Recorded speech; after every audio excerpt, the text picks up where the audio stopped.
Yes. Oh. Wow. Thank you. This is for the memory. Yes, I will hang up my picture. Thank you so much. Thank you. Appreciate you.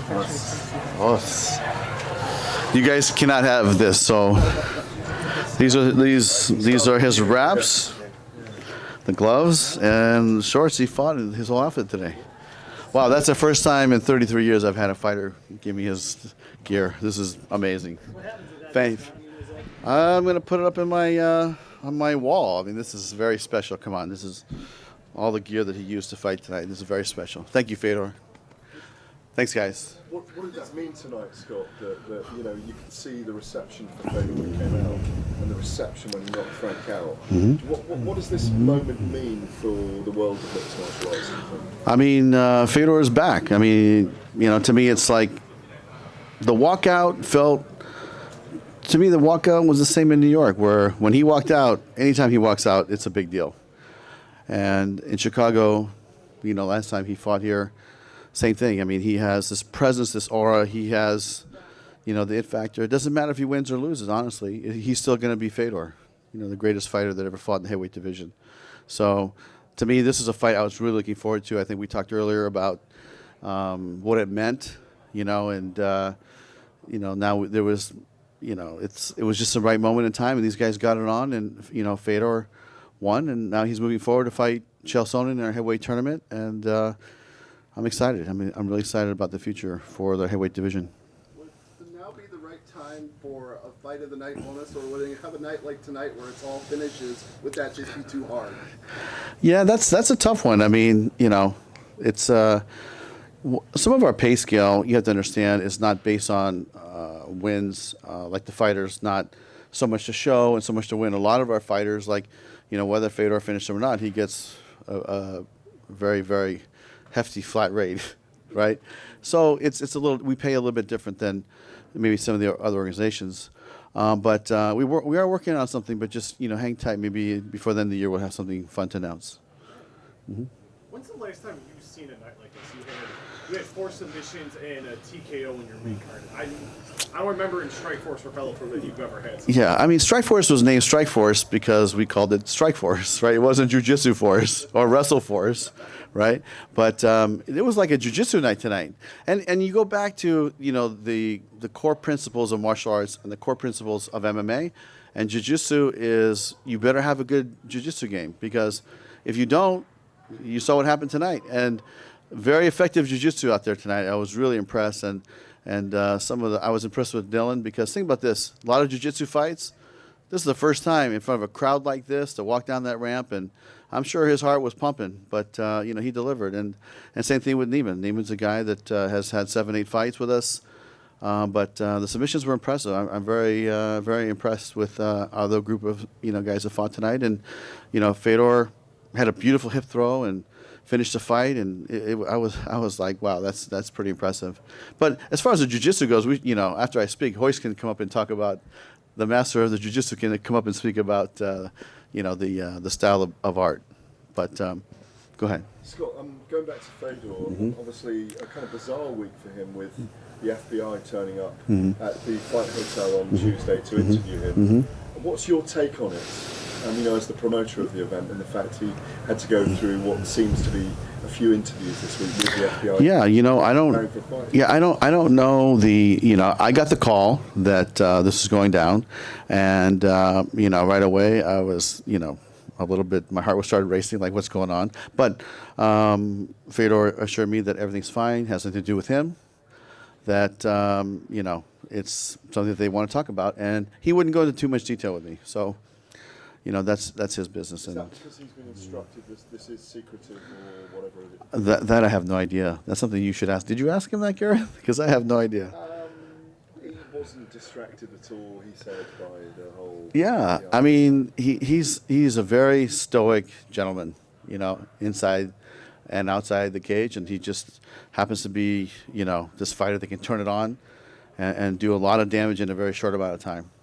If the fight was going to end the way that it ended, if he was going to win, did you expect him to win the way that he did? Yeah, absolutely. I thought if he was going to win the fight, it was going to be a ground and pound, or by punches. And if it was going to be a submission, I thought that Frank might have the advantage. Did you think it would be that quick? I did tell my guys it's not going to go past one round because you're talking about two big men in there, and they're throwing it and they're going for it. And heavyweights are different. You get hit, it's over. So I'm sorry, it did not surprise me. Scott, what's your take on Dylan Dennis and his personality? Do you think he's going to rub people the right way, the wrong way, or would you be happy as long as he gets a reaction, no matter what?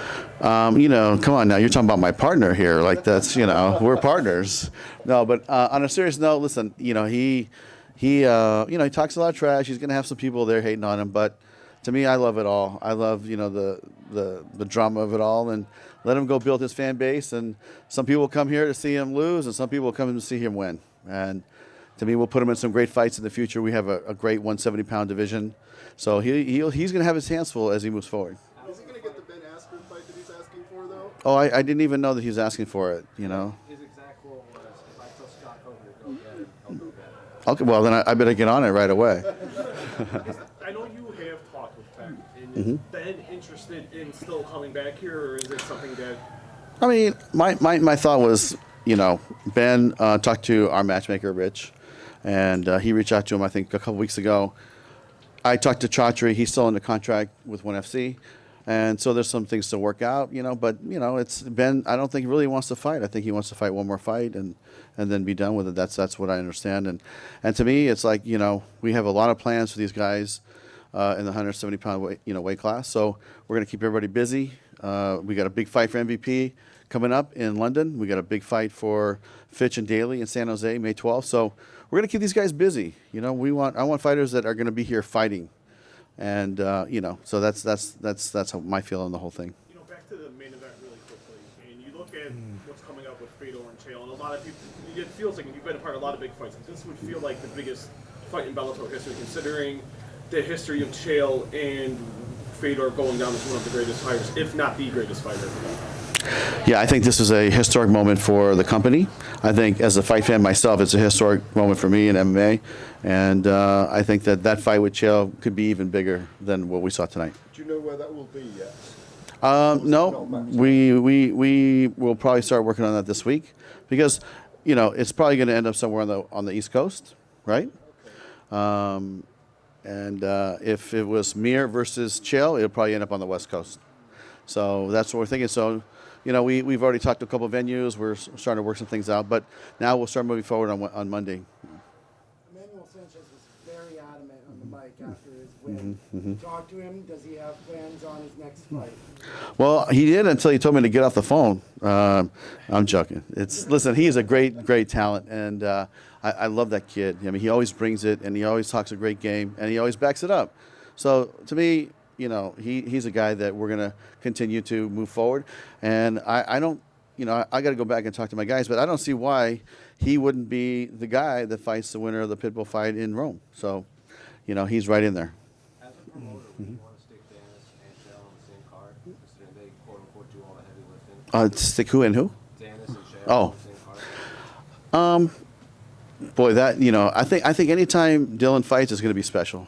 I think anytime Chael fights is special. Anytime Fedor fights is special. So, I think that we're going to, the next fight card that Fedor fights in for the semifinals is going to be a stack card once again.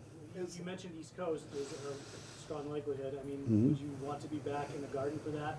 And then if so, if you were able to do that, would you want it to be on pay-per-view, or is that not something you want to do with any of these tournament fights because you haven't done it with the others? Yeah, one thing that Kevin Kay and I talked about when we started this venture with this tournament is, that these should be on Paramount Network, and I think that we're going to stick to that.